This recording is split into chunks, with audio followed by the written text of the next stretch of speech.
శ్రీ లలితాంబికాదేవి జ్యోతిష్య పీఠం. భార్యాభర్తల మధ్య కలహాలు రావడం, పిల్లలు పెద్దల మాట వినకపోవడం, ఆరోగ్య సమస్యలు, ఆర్థిక సమస్యలు, విద్య, ఉద్యోగ సమస్యలు, వ్యాపారంలో వ్యవసాయంలో నష్టాలు రావడం, శత్రుభయం, నరదిష్టి, నాగదోషం. మీ ఎటువంటి సమస్యలకైనా మా గురువు గారిని సంప్రదించండి.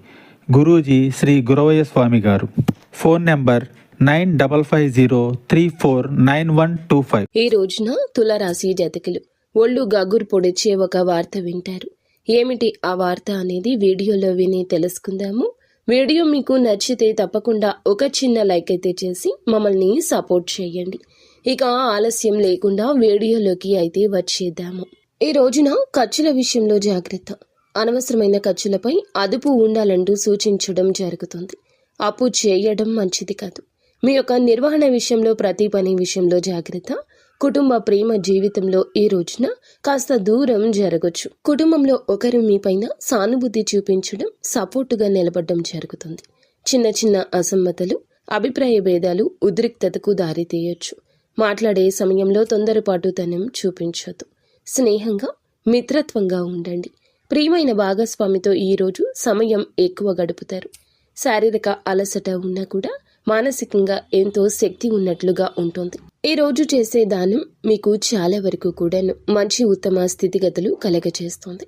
ఈ రోజున ఒక ఒళ్ళు గగురు పొడిచే వార్త వింటారు. ఒక రకంగా చెప్పాలంటే ఇది ఆశ్చర్యాన్ని కలిగించే వార్త. ఏదైనా సోషల్ మీడియాలో వైరల్ అయిన వార్త, అసాధారణ వార్త ఆశ్చర్యం సృష్టిస్తోంది. అటువంటి వార్తను వినబోతున్నారు. జీవితంలో అరుదైన సంఘటన, ఏ రూపంలో అయినా కూడా అపరిచిత విధంగా కూడా జరిగే ఒక సంఘటన. ఈ వార్త మిమ్మల్ని చాలా వరకు కూడా మానసిక ఆనందానికి కలగచేస్తుంది. ఒళ్ళు గగురు పొడిచే ఈ వార్త మిమ్మల్ని చాలా వరకు కూడా ముందుకు తీసుకెళ్తుంది.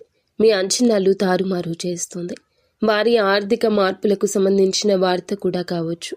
సహజ విపత్తులకు సంబంధించిన ప్రసిద్ధ వ్యక్తులు, అనుకునే కార్యాచరణలకు సంబంధించి ఒళ్ళు గగురు పొడిచే వార్త. మీ యొక్క నగరం, రాష్ట్రం లేదా ఊరి పరిధిలో ఒక పెద్ద అవాంతరం జరగడం, ఒక పెద్ద దుర్ఘటన జరగడం, రాజకీయ ఆకస్మిక పరిణామం జరగడం. ఒక రకంగా చెప్పాలంటే మీకు చాలా బాధ పెట్టే వార్త అని చెప్పుకోవచ్చు. అంటే మనం సోషల్ మీడియాలో విన్న వార్తలు కూడా కావచ్చు. అవి కొన్నిసార్లు మన మనసుని తీవ్రంగా గాయపరుస్తూ ఉంటాయి. అటువంటి వార్త వినడం మీ యొక్క బంధువులకు సంబంధించి, పరిచయస్తులకు సంబంధించిన ఒక ఒళ్ళు గగురు పొడిచే వార్త వినే అవకాశం కూడా ఈ రోజే కనిపిస్తుంది. మీ మనసు చాలా వరకు కూడా కలత చెందుతుంది. అందుకే దైవారాధన చేసుకోండి. భగవంతునికి దగ్గరగా ఉండే ప్రయత్నం చేయండి. అంతా మంచి జరుగుతుంది.